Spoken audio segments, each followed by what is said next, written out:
Insellmulkom u natukom il-lejla tajba. Illum ir-rabaħat fi żmien qaddis tal-Eid u dinja xandira diretta mis-Santwarju Nazzjonali tal-Madonna ta' Pinu fejn ħanwaslulkom il-lezzju divina dwar il-Vanġelu tar-Raj it-Tajjeb. Dan il-ħadd ir-rabaħat tal-Eid huwa l-ħadd tar-Raj it-Tajjeb, iddedikat ukoll b'mod mondjali biex nitolbu għal aktar vokazzjonijiet. Patriark Kutajjar Franġiskan Konventwal se imexxi ir-riflessjoni tal-lezzju divina tal-lejla. Inkantaw flimkien.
Fl-isem tal-Missier u tal-Iben u tal-Ispirtu Sant. Il-grazza ta' Sidna Ġesu Kristu l-xoxt, l-imħabba talla u l-għaqda fl-Ispirtu Santu tkun ma'kom il-koll. Nitolbu. U Alla Missier, tista' kollox, sawab fuqna l-Ispirtu qaddis tiegħek, l-Ispirtu tal-verità li jrid iwassalna l-verità sħiħa biex nifhmu kemm aħna maħbuba minn dan ir-raj sabiħ tagħna. Biex aħna nkunu nistgħu niftħu qalbna u nimxu warajh biex aħna wkoll insiru nies sbieħ bħalu. Bi Kristu Sidna.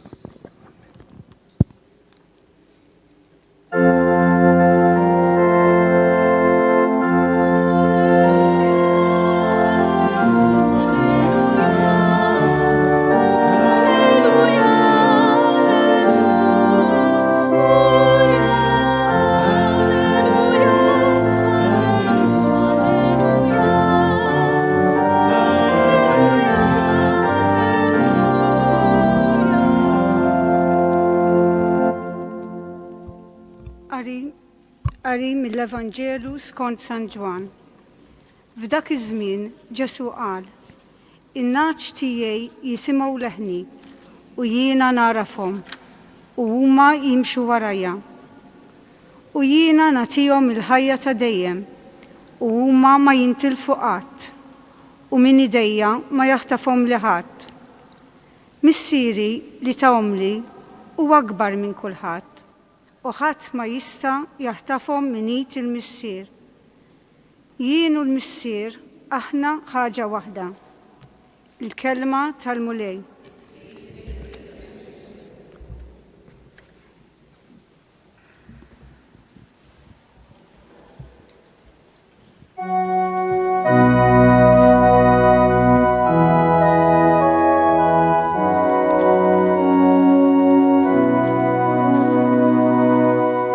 Jekk tridu l-ħajja fikom, imlew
Paċi u ġid lil kulħadd. Wasanna f'dan ir-rabaħat tal-Għid. Waqfu il-paġni tal-Vanġelu jirrakkontaw id-deriet ta' Ġesu. Kenna biżżejjed. Imissa fadal l-aħħar ftit teħdut tal-Għid ta' importanza kbira. Ibda minn dan il-ħadd li aħna llum qegħdin niċċelebraw ir-rabaħat tal-Għid, il-ħadd tar-Rajiet Tajjeb. Imbagħad ngħaddu anke l-ħadd li ġej ta' wara, il-5 u s-6 ħadd li huma ħdud ta' importanza kbira f'din il-mixja tagħna tal-Għid. Għaliex se jinfetaħ it-testament ta' Ġesu. Dawk il-żewġ ħdud il-Knisja f'dan iċ-ċiklu tippreżentanna it-testament ta' Ġesu. It-testament jinfetaħ wara li persuna tħallina. Imbagħad naturalment ikollna s-7 ħadd, l-Asċensjoni u l-Għid il-50. Dan ir-rabaħat x'inhu l-iskop interessanti ta' dan ir-rabaħat, il-ħadd tar-Rajiet Tajjeb. Sa mill-bidu ta' dan iż-żmien tal-Għid aħna qiegħdna li dan iż-żmien tal-Għid ma jiġix biss fuqna biex aħna infakru il-qawmien ta' Ġesu biss. Aħna nfakruh dan il-qawmien ta' Ġesu verament. Imma dan iż-żmien tal-Għid jiġu fuqna biex l-ewwel qabel kollox ukoll ilaqqana ma' Kristu rxoxt. Mhux biss infakru l-qawmien tiegħu, iżda huwa dan iż-żmien f'din il-mixja li aħna għaddejjin minnu, mixja twila ta' 8 ġimgħat, fejn aħna qed niġu mħeġġa nagħmlu laqgħa intima personali ma' Kristu rxoxt biex imbagħad ukoll aħna inqumu miegħu. U allura ekku dan hu l-iskop ta' dan ir-rabaħat. Dan ir-rabaħat qed jipprova jgħidilna x'tip ta' relazzjoni aħna l-insara, aħna n-naġġ ta' dan ir-raj. X'tip ta' relazzjoni għandna ma' Kristu rxoxt illum fil-ħajja tagħna. U Ġesu qed juża llum din il-paġna din il-metafora mill-isbaħ, l-immaġini mill-isbaħ ta' dan ir-raj fir-relazzjoni tiegħu man-naġġ tiegħu. Ħadd ma jieħu pjaċir jgħidlek isek naġa. Jieħdu iktar pjaċir jekk jgħidilna tixbaħ liljon jew tigra. Ma jekk ħadd jgħidlek donnok naġa, ma lajn jieħdu għalina. Imma allura għaliex Ġesu ixebbaħna man-naġġ. Importanti ħafna nifmu dan biex nidħlu biex nifmu dejjem iktar dan il-pass qasir illi aħna nimma biex ngħidlek b'sinifikat profond. Għaliex ixebbaħna man-naġġ? L-ewwel nett minħabba r-rapport, ir-relazzjoni li r-raj għandu man-naġġ. ċwe forsi llum il-ġurnata din m'għadniex nifhmuha daqshekk, imma fl-antik aħna nafu illi l-annimali domestiċi kienu n-naġġ. Dawk li llum huma l-klieb, il-qtates, l-asafar li aħna nżommu fid-djar tagħna, dak iż-żmien fl-antik kienu jkunu n-naġġ. U kienet tinħoloq din ir-relazzjoni mill-isbaħ bejn ir-raj u n-naġġ. Tantu hekk illi aħna meta noħorġu fil-kampanja naraw xi merħla, narawhom kollha l-istess. Ma jirnexxinniex niddistingwu bejn ħaġa oħra, imma aħna nafu kemm ir-rajja kienu kapaċi jħarsu lejn kull naġa li kellhom u jintebħu liema waħda hi. U anke naturalment in-naġa. In-naġa stess ma kienitx tisegwi vuċijiet oħra, tisma' minn vuċijiet oħra, ħlief dak tar-raj tagħha. tista' mhux iddum issafrilha u tgħidilha x'ma tagħtix kasek. Imma kif jitkellem ir-raj hija kienet taġixxi. Però hemm karatteristiċi oħra interessanti fin-naġ li xin narawhom ħanintabħu kemm tassew jixbħuna. In-naġa huwa dak l-annimal illi jara l-bogħod, jara sew fil-bogħod, long-sighted, imma mbagħad ma jarax fil-viċin. In-naġa ma tarax fil-viċin. U allura kapaċi jkun hemm ħofra u taqaġu fiha. U allura għandha bżonn ir-raj li jimxi kontinwament magħha. Aħna għandna ħafna minn dan. Kapaċi nħarsu ħafna l-bogħod, kapaċi naraw ħafna l-bogħod u x'nagħmel iktar il-qudiem. U la nikber nagħmel hekk, u la noħroġ bil-pensjoni. U la nfiq. Ħafna drabi ngħixu fil-futur mingħajr ma ngħixu fil-preżent. Kapaċi naraw fil-bogħod ukoll naraw id-difetti tal-oħrajn. Imma mbagħad ma narawx it-travu li hemm f'għajnejna. In-naġa hija wkoll dak l-annimal li jekk jitħammeġ m'għandux il-kapaċità li jnaddaf lilu nnifsu, li jinħasel waħdu. Jekk jitħammeġ għandu bżonn ir-raj biex inattfu. Min għandu għasafar, qtates, naflu dawn jinħaslu waħedhom. Anke jkollok għasfur jinżel fl-ilma, jinħasel, imma naġa mhix kapaċi tagħmel hekk. Hemm bżonn ir-raj biex jieħu ħsiebha. Naħseb tiġbaħna wkoll din il-ħaġa, x'inhu l-ħmiġ veru tagħna, d-dnub tagħna. Aħna m'għandniex dik il-kapaċità li nneħħu id-dnubit tagħna, iżda għandna bżonn ir-raj tagħna li jnaddafna mid-dnub tagħna. In-naġa għandha snien u dwiefer, imma mhijiex kapaċi tiddefendi lilha nfisha bis-snien u dwiefer li għandha. Is-snien li għandha huma biss biex jiklu l-ħaxix. U allura meta jiġi l-lupu il-ladu tan-naġa ma tistax tissielet kontra tiegħu u tirbaħlu. Hija telliefa. Aħna wkoll quddiem ix-xitan, l-għadu tagħna. Għandna bżonn raj, ir-raj tagħna li jiddefendina, jipproteġina.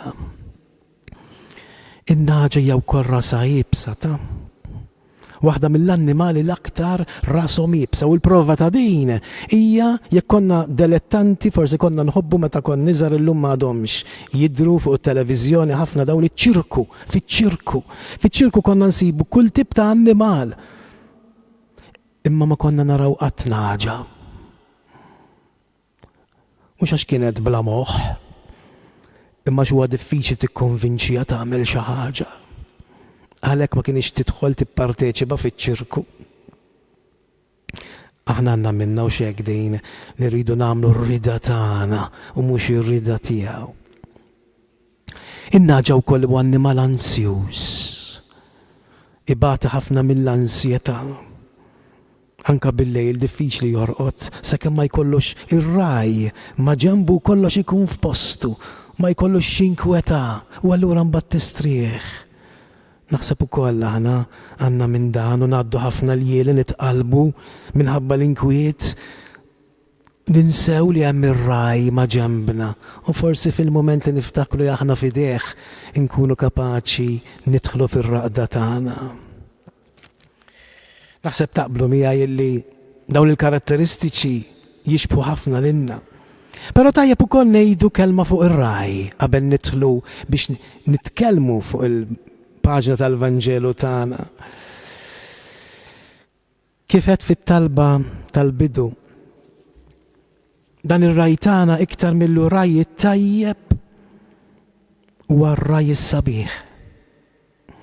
Fil-lingwa oriġinali Ġesu ma jgħidx jiena r-raj tajjeb.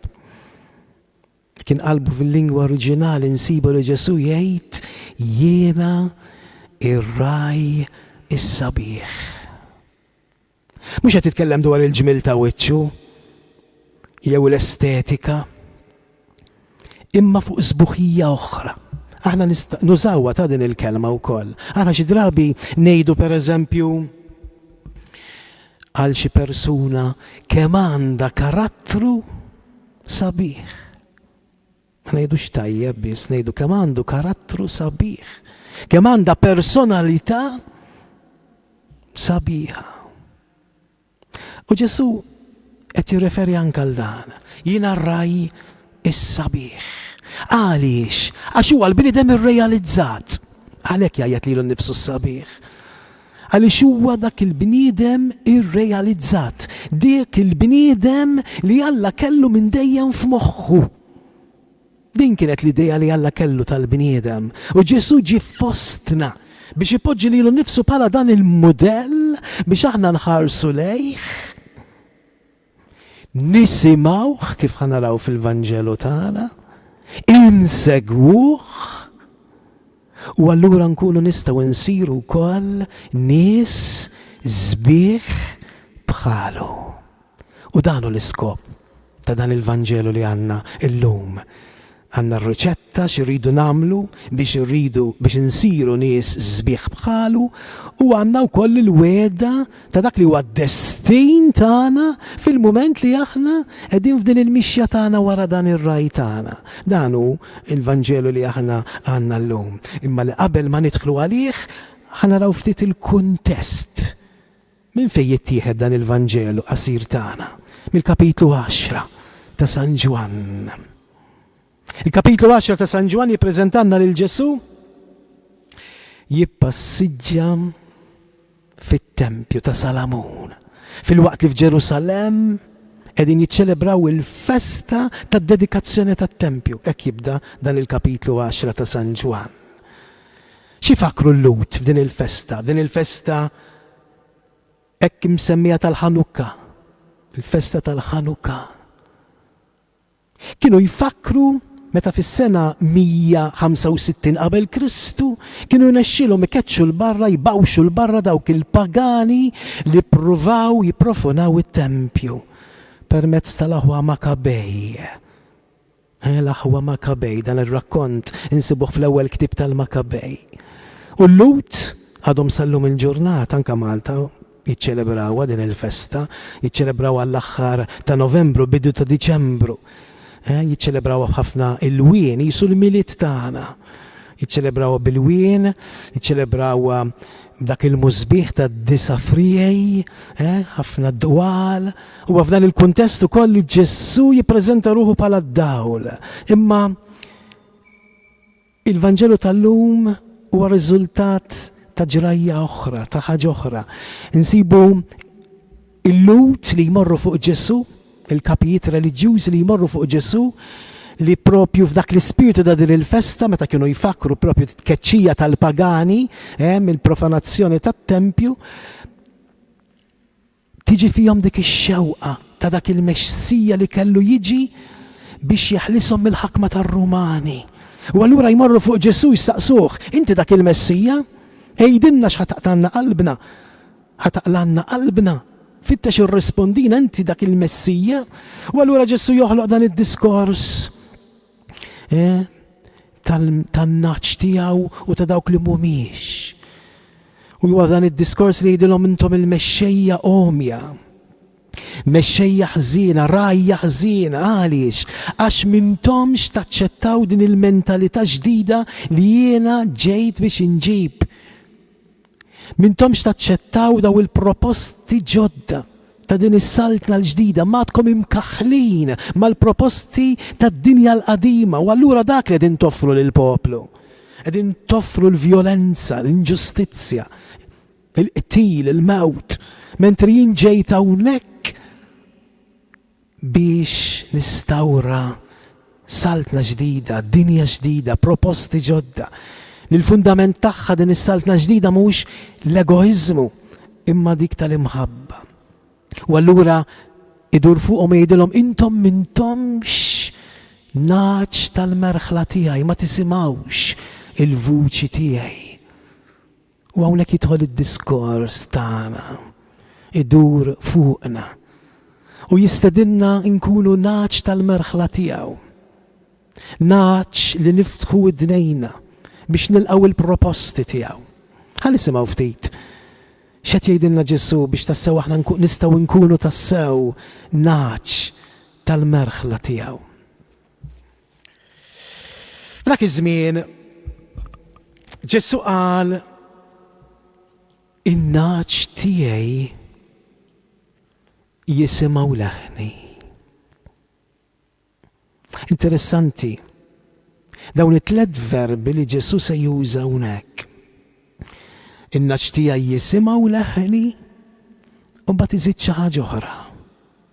U jiena narafhom u huma jimxu warajja. Tliet verbi peace, b'sens profond ħafna.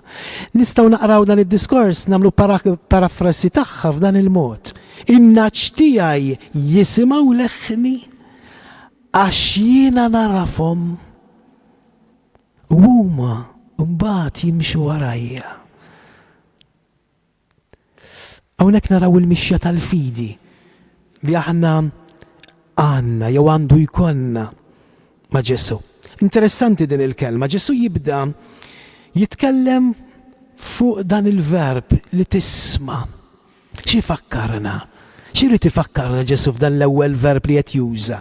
In-naċ tiegħi jisimgħu.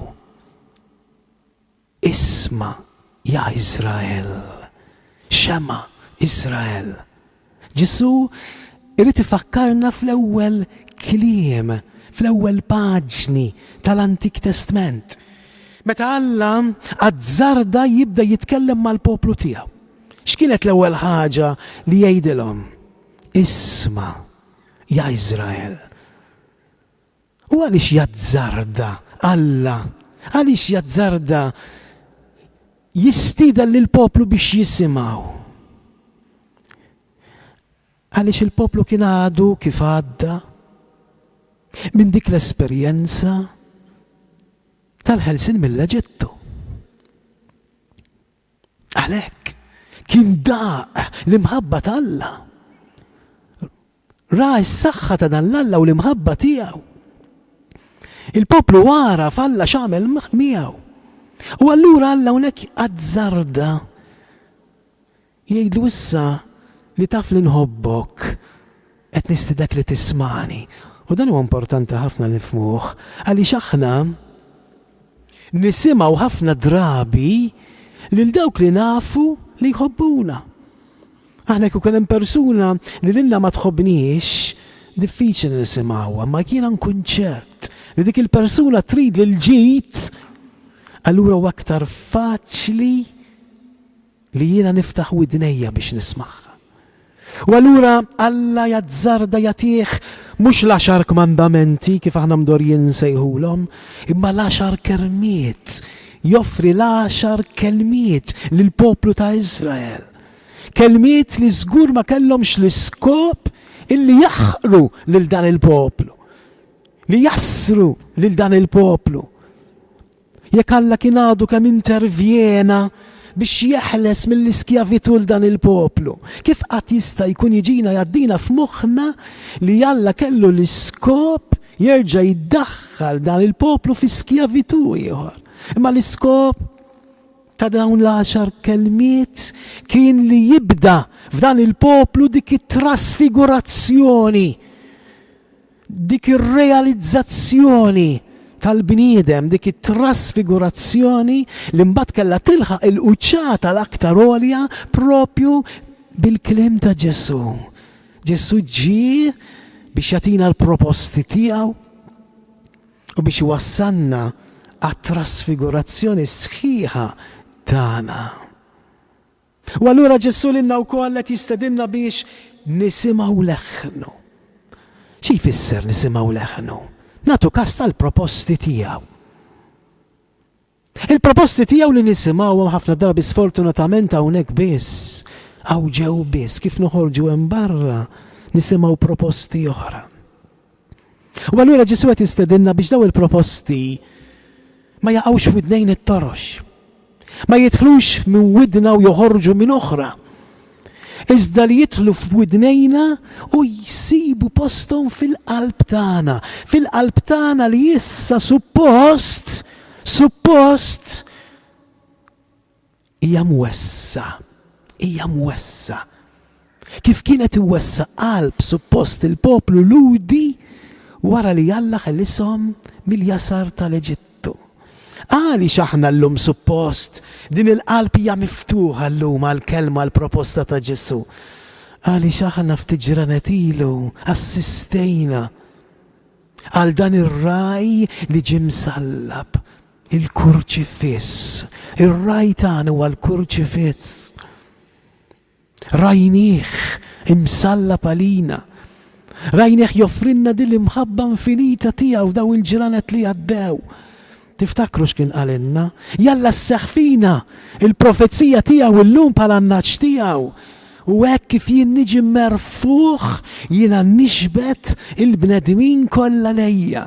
Xi ġifieri? Hekk kif jiena niġi merfuħ jalla l-qalb tiegħek tinfetaħ u titwessa biex tilqa' dawn il-kliem ta' mħabba, biex tħossok maħbuba, manqa. Dan hu l-ewwel punt li Ġesu qed jistedinna. In-naġġ tiegħi jisimgħu leħni. Leħen il-mulejl huwa leħen ta' mħabba. Kliem, proposti ta' mħabba. Jixtieq li l-ewwel qabel kollox inħossuna maħbuba. Għalhekk Ġesu issa interessanti daw it-tliet verbi, għalhekk huma interessanti kif huma mqiegħda. Ma jgħidilniex in-naġġ tiegħi jisimgħu leħni, ma jgħidx imbagħad u jsegwuni jimxu warajja u jiena narafhom. Ma jgħidx hekk le. Ipoġġihom b'ordni differenti. In-naġġ tiegħi jisimgħu leħni, u mbagħad iżid u jiena narafhom. Tajjeb li nispjegaw ftit u nifhmu xi tfisser din il-verb naraf. Huwa ħafna profond fl-Iskrittura. Ma jfissirx li tħares lej xi ħadd tarfu, jiena tlajt hawnhekk qed inħares lejkom u qed nara fil xi wħud minnkom, mhux f'dak is-sens. Mhux għax qed nara wiċċ familjari u narfu. Imma fl-Iskrittura li taraf għandha sens profond. Biex tgħinna niftakru ftit fil-paġna ta' Marija, tiftakru? Meta qalet lill-anġlu, kif jista' jkun dan jekk jiena ma narafx raġel. U allura dan il-verb taraf qed jirreferi għal xi ħaġa ħafna iktar profonda, intima. Qed tirreferi għal dik l-imħabba bejn l-arajjes, bejn il-maħbubin, bejn il-miżżewġin, imħabba ta' komunjoni, ta' ħajja. U allura mod sempliċi nistgħu ngħidu x'inhi di l-imħabba li bija tħobbna u jien narafhom. Tgħidilna in-naġġ tiegħi jisimgħu leħni u jiena inħobbhom. X'imħabba? L-imħabba nkundizzjonata, nħen kollu nirrepetuha din. Semmi anka Papa Leon fil-bidu tad-diskors tiegħu beda u semma din il-kelma l-imħabba inkondizzjonata. X'qed jgħidilna r-rajtana llum permezz ta' din il-kelma? Tistedinna biex aħna nisimgħu leħnu, mhux biex hu jħobbna, għax hu diġà ħabbna. Għalhekk aħna nistgħu nħobbu għax diġà rajnieh imsallab għalina, din hi l-imħabba nkondizzjonata. Mhux qed nistennik tisma' leħni u ssegwini biex imbagħad inħobbok, imma diġà nħobbok. Ħoss l-imħabba tiegħi, għalhekk jixtieqna nisimgħu leħnu, jixtieq li niftħu qalbna għal din il-kelma biex inħossu tassew din l-imħabba tiegħu. U mbagħad in-naġġ tiegħi jimxu warajja. Mbagħad in-naġġ tiegħi jimxu warajja. Attenti, Ġesu ma tikmandana xejn. Qed jistedinna biss nisimgħu leħnu biex qalbna tintalab din l-imħabba. Minix qed nistenna li inti timxi warajja biex imbagħad jiena nħobbok. Biex qed jistenna li jiena nimxi warajh, nagħmel l-affarijiet li qed jgħid li nagħmel, il-proposti tiegħu biex imbagħad nixtri l-imħabba tiegħu. Le. In-naġġ tiegħi jisimgħu leħni u jien narafhom. Tista' tisma' leħni għax inħabbejtek mill-bidu, inħobbok ومش qed nistenna li inti tagħmel xi ħaġa biex jiena nħobbok, kun naf li nħobbok. U allura li nimxu warajh u n-naxtieq jimxu warajja hija xi ħaġa spontanja. Xi ħaġa li tiġi normali mingħajr ebda sforz. Għaliex aħna nħossuna diġà maħbubin. Minn hemm tittoħroġ. Aħna minn hemm tittoħroġ. Din l-ispinta biex jiena nagħmel it-tajjeb. Però attenti wkoll, għaliex iridna nimxu warajh. Mhux biex nixtru l-imħabba tiegħu qed ngħidu, imma importanti li nagħmlu t-tajjeb għaliex. Għaliex importanti? Għax diġà għedniha x'inhu l-iskop ta' dan il-Vanġelu? Dan ir-raj is-sabiħ qed jistedinna nisimgħu leħnu u nimxu warajh għaliex? Għalina ta' mhux għalih. Biex aħna meta nwettqu, meta nassimilaw il-proposti tiegħu, meta nilbsu s-sentimenti tiegħu, insiru aħna wkoll nies sbieħ. Għalhekk jixtieqna insegwuh. U n-naċ tiegħi jimxi warajja. U għalhekk tajjeb li nifhmu xi tfisser li nsegwuh. Xi tfisser li nsegwuh. Li nsegwuh ifisser li kif għedna nilbsu s-sentimenti tiegħu. Li nsegwuh ifisser li mmorru warajh, inkunu fejnu u mmorru fejn imurru. Dan tfisser insegwuh. Inkunu fej ikunu u mmorru fej imurru. Fejn imurru? Fejn narawh kontinwament imur lil Ġesu fl-Iskrittura dejjem les biex jitfarrak u jingħata tal-oħrajn. Dak hu xogħlu, jgħin lill-oħrajn, dejjem miftuħ biex ikun qrib l-oħrajn. U għalhekk aħna jekk irridu nkunu fejn hu, rrid ikollna dan l-atteġġament ta' għotja, ta' tifrik, nies ewkaristiċi. Xi tfisser ukoll insegwuh? Li nsegwuh ifisser li ma nsegwux biss b'saqajna biss. Palma ħafna drabi kienu jagħmlu l-apostli tiegħu. Kienu jsegwuh biss par saqajn. Iżda l-moħħ u l-qalb ma kienux hemm, kienu l-bogħod minnu. Li nsegwuh ifisser li nfasslu ħajjitna fuq tiegħu. Li nsegwuh u li naċċettaw l-idea ġdida ta' Messija li ġie biex iġibilna. Li kien ħataf lil kapijiet reliġjużi l-lut meta qalilhom intom m'intomx mill-merħla tan-naċ tiegħi. Għax intom m'intomx taċċettaw din il-mentalità l-ġdida tal-Messija. Messija li ġie mhux biex ikun moqdi imma biex iservi. Fejn hu ir-raj tagħna? Imsallab fuq is-salib. Kemm importanti dan il-kliem. Fejn hu ir-raj tagħna? Kif jista' jkun li aħna nkunu naċ tiegħu?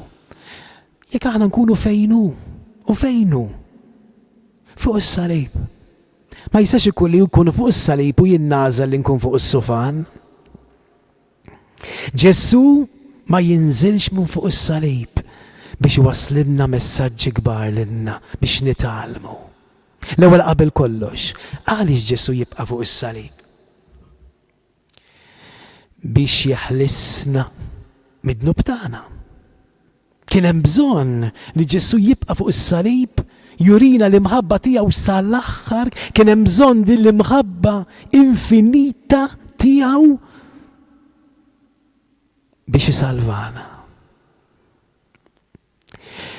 Ġesu jibqa' fuq is-salib biex jeħlisna mill-idea żbaljata li għandna ta' Alla. Kemm kapaċi jieħu paċenzja bina Alla? Sa fejn tasal il-paċenzja ta' Alla? Ġesu fuq is-salib jurjenna biċ-ċar sa fejn tasal il-paċenzja ta' Alla magħna.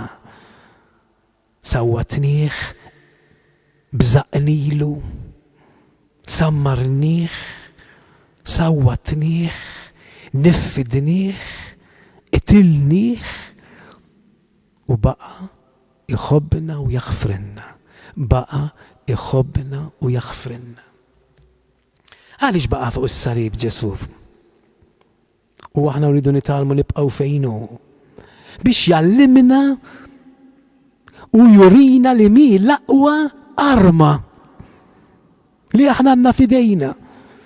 Mhux l-arma tal-vjolenza, mhux l-armi li nużaw aħna n-nies tad-dinja biex nissiltu u niġġieldu, ma l-aqwa arma l-imħabba li għadna forsi ma femminijiex. Imma Ġesu fuq is-salib jurijinna biċ-ċar.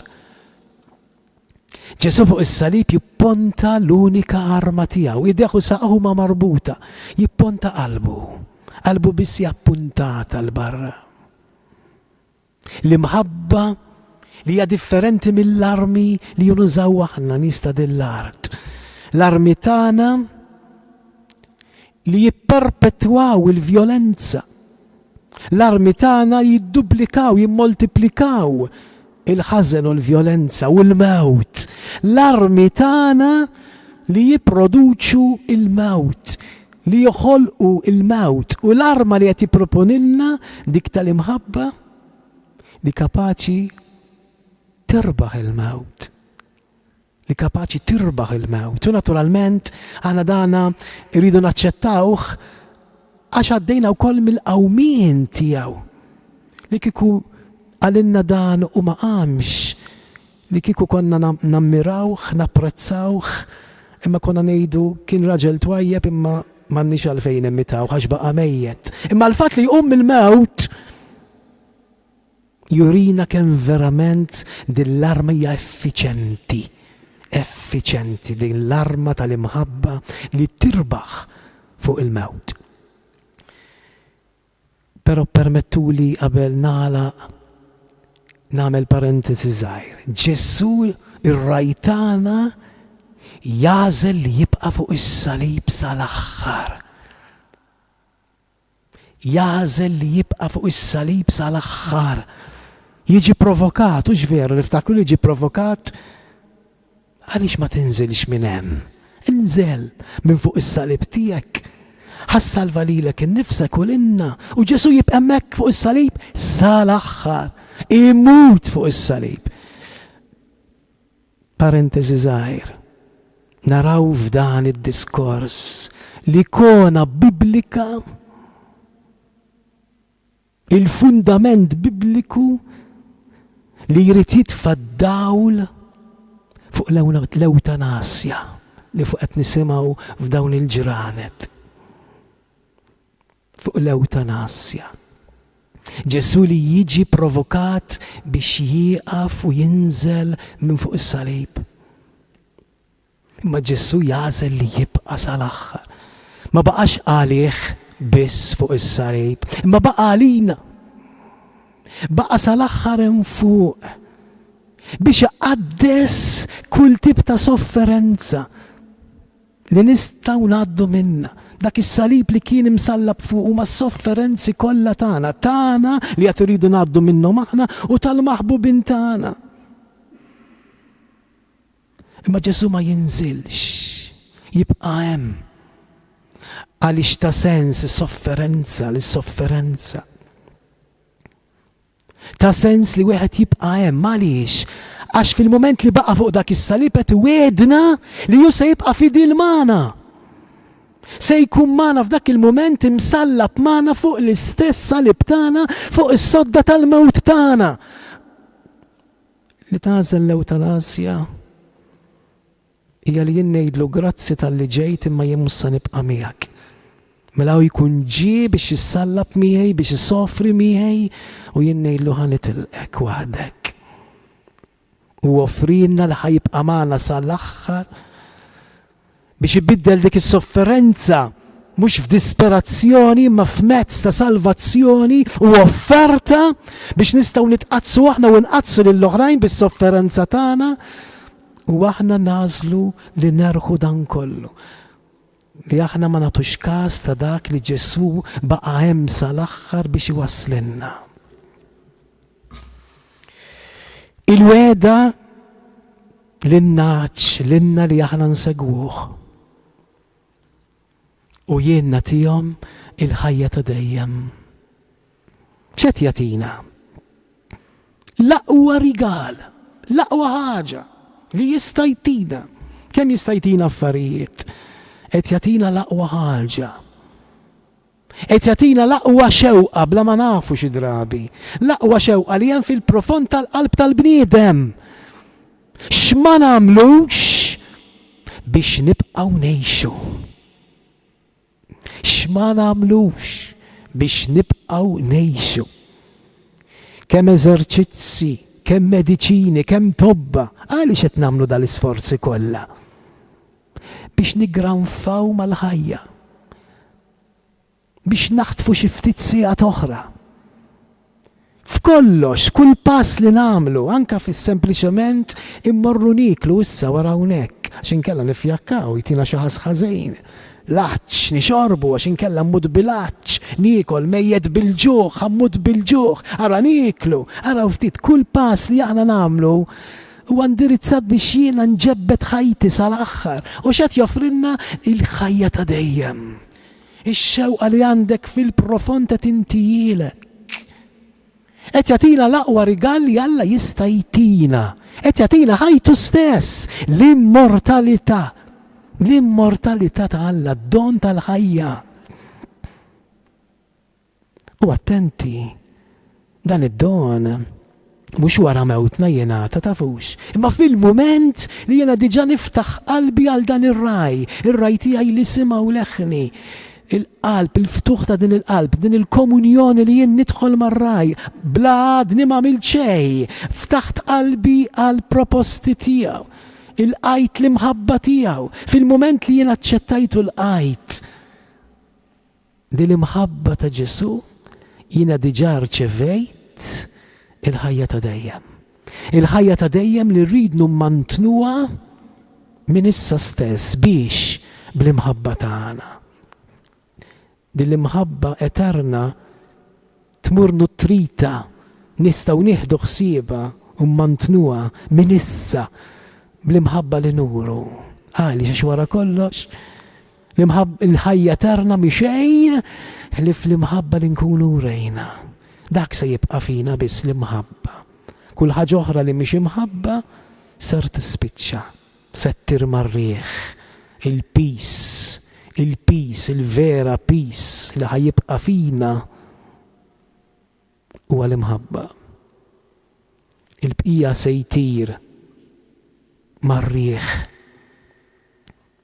Il-bqija kollox itir marrieħ pat-tiben. U jien nagħtihom il-ħajja ta' dejjem.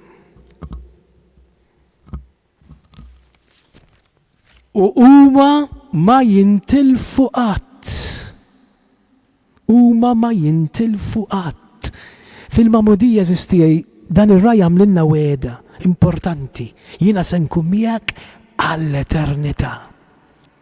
Fil-mument tal-mamudija tagħna hekk kif konna aħna taħt l-artal, is-saċerdot niżel fuqna. Fisem Kristu r-raj tagħna minn dakinhar bdiet relazzjoni ma' dan ir-raj. X'qalilna l-ewwel ħaġa? X'ismek? Xi saqsi is-saċerdot lill-ġenituri x'isem se tagħti lit-tarbija?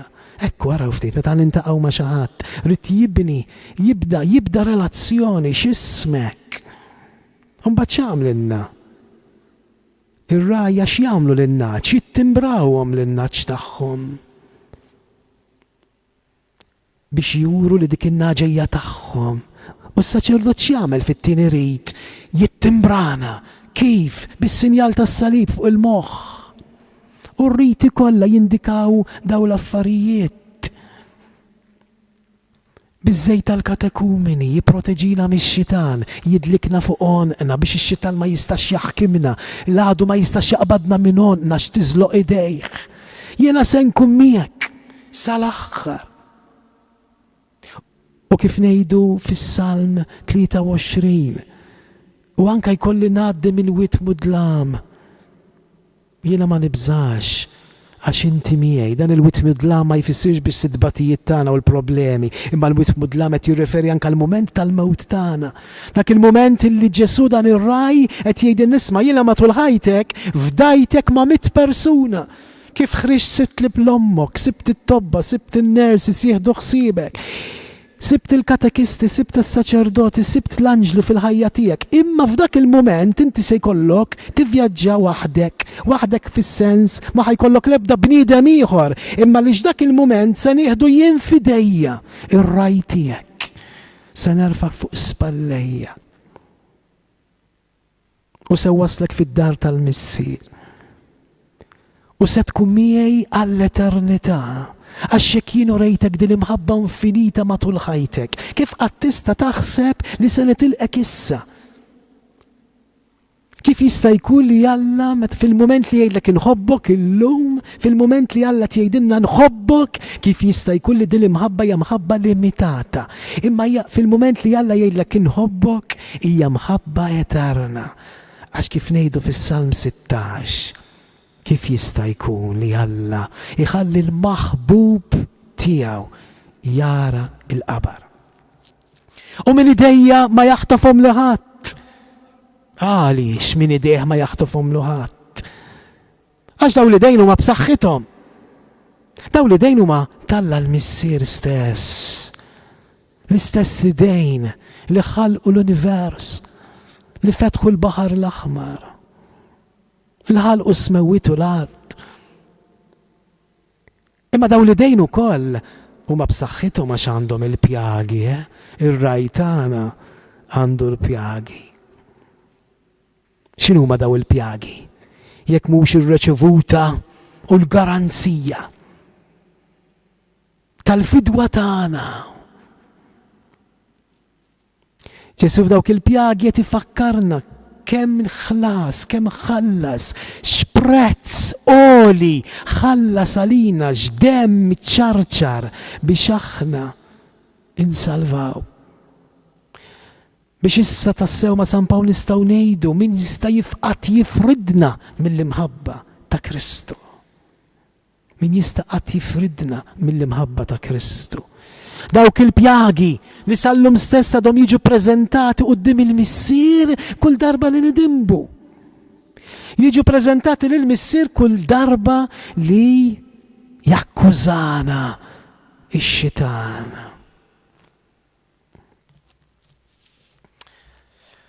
L-aħħar vers. Missieri li ta' omli u akbar minn kulħadd. U ħadd ma jista' jaħtafhom minn idejn il-Missier. Jien u l-Missier aħna ħaġa waħda. Ġesu hawnhekk dan il-vers serħilna rasna. Vers sabiħ ħaġa tgħid nisma'. Dik li hija x-xewqa, ir-rieda tiegħi għan-naċ tiegħi. Dak li jiena nixtieq min-naċ tiegħi, dik li hija r-rieda tiegħi għalihom. Hija l-istess rieda tal-Missier. Dak li jixtieq Missier huwa dak li nixtieq jien. Ir-rida tagħhom it-tnejn qatt ma kienet diverġenti. Ma kienet konverġenti. Kienet dejjem l-istess.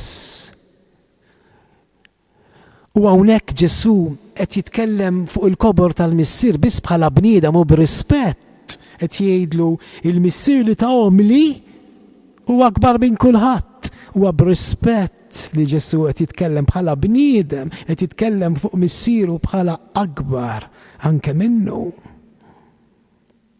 Imma jrid iserħilna rasna illi meta l-Missier ta' feda lilna fdana fidejh ma kienx qed jafdhom fidejn inferjuri. Għax huwa l-istess idejn. Dawk li dejn ta' Alla huma l-istess id-dejn imsamra fuq is-salib, huma l-istess idejn. Jiena u l-Missier ħaġa waħda. Aħna għandna l-istess seta, l-istess poter. Ma x'inhu din is-seta u dan l-istess poter? Xejn. Li fl-imħabba tagħhom il-maħfra, l-attenzjoni, il-kura li t-tnejn li huma għandhom għalina illum, għażmin li ġej u għall-eternità. Amen.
il-mulej ma'kom.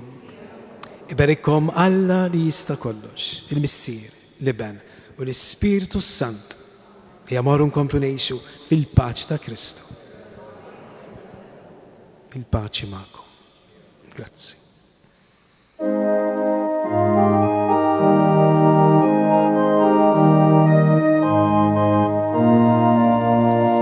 Jesus Christ, you're my life. Alleluia, alleluia. Jesus Christ, you're my life. You're my life. Alleluia. Tu sei via, sei verità.